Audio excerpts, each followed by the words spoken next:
Fala, meus trevosos aí, tudo bem com vocês? Tranquilo. Hoje eu vou contar para vocês uma creepypasta que eu mesmo escrevi, autoral. E vamos lá, sem mais enrolações, né? A gente vão já, não esqueça de deixar o like, comentar e compartilhar, que eu tenho certeza que vocês vão gostar e ajudar o canal a crescer também. E vamos lá, sem mais enrolações. A casa no meio da floresta. Tudo começou com uma viagem qualquer, nada demais. Eu, minha namorada Clara, nosso casal de amigos Júnior e Renato. E eu, Vinícius, um parceiro de longa data. A ideia era simples: passar um fim de semana isolados da cidade, beber, rir, fazer churrasco e esquecer a rotina. O Renato conseguiu a chave de uma casa antiga no meio da floresta e foi isso que nos animou. Ele disse que era de um cliente, um lugar afastado e perfeito para quem queria sossego. Nós não sabíamos ao certo se era permitido usar aquele local, mas não ligamos, era só um fim de semana. A estrada até a tal floresta já era um pouco assustadora. Conforme deixávamos o asfalto para trás, pegávamos um caminho de terra cheio de buraco. As árvores iam ficando cada vez mais densas, os galhos se entrelaçando por cima como se fechasse o céu. O GPS parou de funcionar. Em um determinado ponto, tivemos que confiar nas instruções escritas que o Renato tinha anotado. Quando finalmente avistamos a casa, confesso que fiquei totalmente desconfortável. Era uma construção grande, mas com um ar decadente. Tinha dois andares, janelas altas, como vidros empoeirados e uma varanda que rendia só com o vento. O mato ao redor estava alto, como se ninguém cuidasse daquilo há muito tempo. Vinícius, sempre debochado, soltou na hora: Cara, isso aqui tem a cara de um filme de terror. Se aparecer uma velha na janela, eu juro que saio correndo daqui. Rimos, mas todos sentimos que aquele arrepio que a gente tentava disfarçar com a piada. Entramos. O cheiro naquela residência de mofo era muito forte, misturado com a madeira antiga. O chão rangia a cada passo. A iluminação era fraca, só funcionava com algumas lâmpadas. As paredes tinham marcas de infiltração e havia móveis cobertos por lençóis brancos, como se a casa tivesse sido abandonada a pressas. Apesar disso, o lugar tinha um certo charme antigo. Clara parecia fascinada. Imagina quantas histórias já aconteceram aqui dentro, ela comentou. Mal sabíamos o quanto aquela frase faria sentido. A tarde passou tranquila. Acendemos a churrasqueira na varanda, bebemos, conversamos.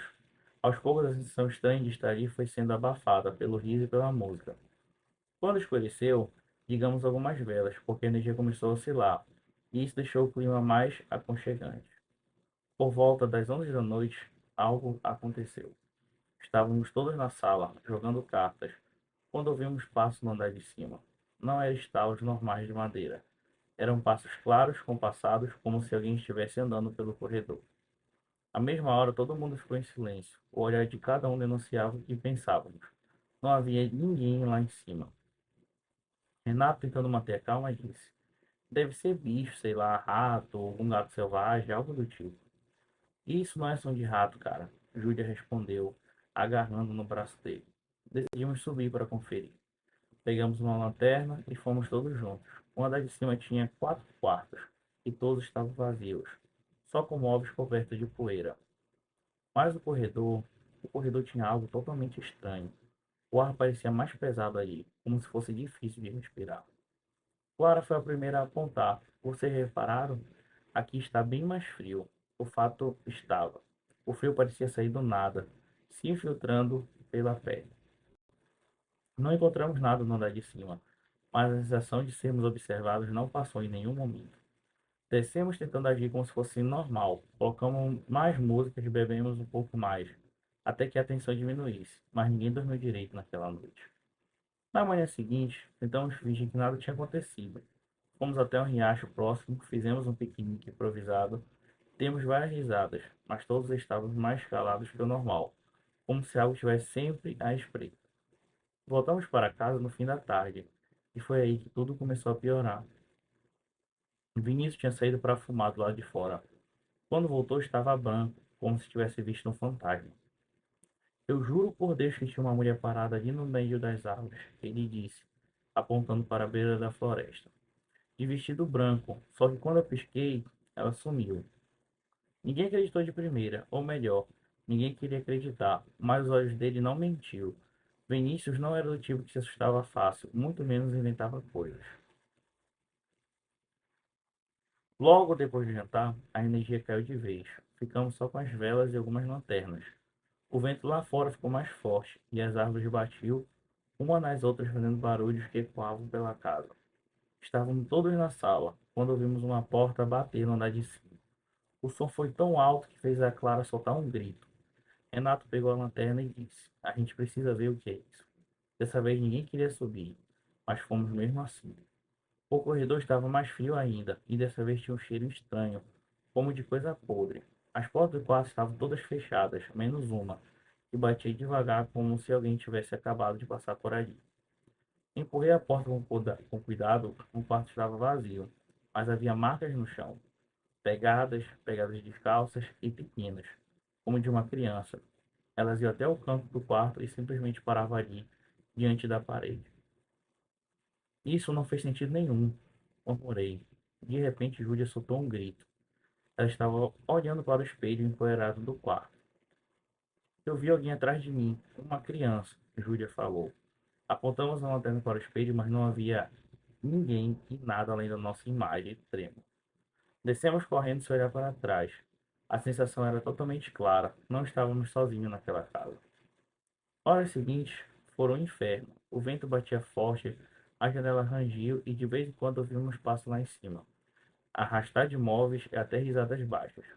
Vinícius começou a ficar estranho. Ele dizia ouvir vozes chamando o nome dele. Ficava olhando fixamente para a escada, como se reparasse alguém descer. Por volta das 3 da manhã aconteceu o pior. A Clara desapareceu. Ela tinha ido até a cozinha pegar água e não voltou.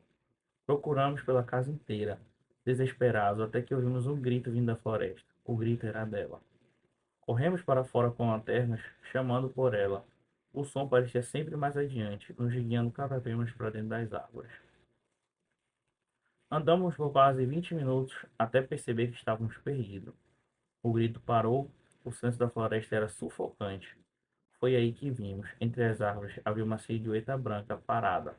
Era a mesma figura que Vinícius tinha visto antes, mas dessa vez estava mais perto. Quando apontamos a lanterna, a coisa se moveu rápido demais, desaparecendo entre os troncos. Voltamos correndo para casa e lá estava a Clara, sentada na sala, de costas para nós, o corpo imóvel e a cabeça levemente inclinada para o lado. Clara! Gritei, correndo até ela. Mas quando toquei em seu ombro, ela se virou. E o rosto não era o dela, era um rosto pálido, com os olhos fundos e a boca aberta, num sorriso impossível. Todos nós gritamos, a vela da casa se apagou sozinha e naquele segundo tudo ficou preto. Não lembro exatamente como saímos de lá. As memórias são totalmente fragmentadas. Lembro de correr e sentir mãos frias tentando me segurar, de ouvir gritos que não vinham de nenhum de nós. Só sei que amanheceu e estava na beira da estrada, sujos, arranhados e exaustos. O motorista que passou nos resgatou, mas nunca mais vimos o Vinícius. Ele simplesmente sumiu naquela noite.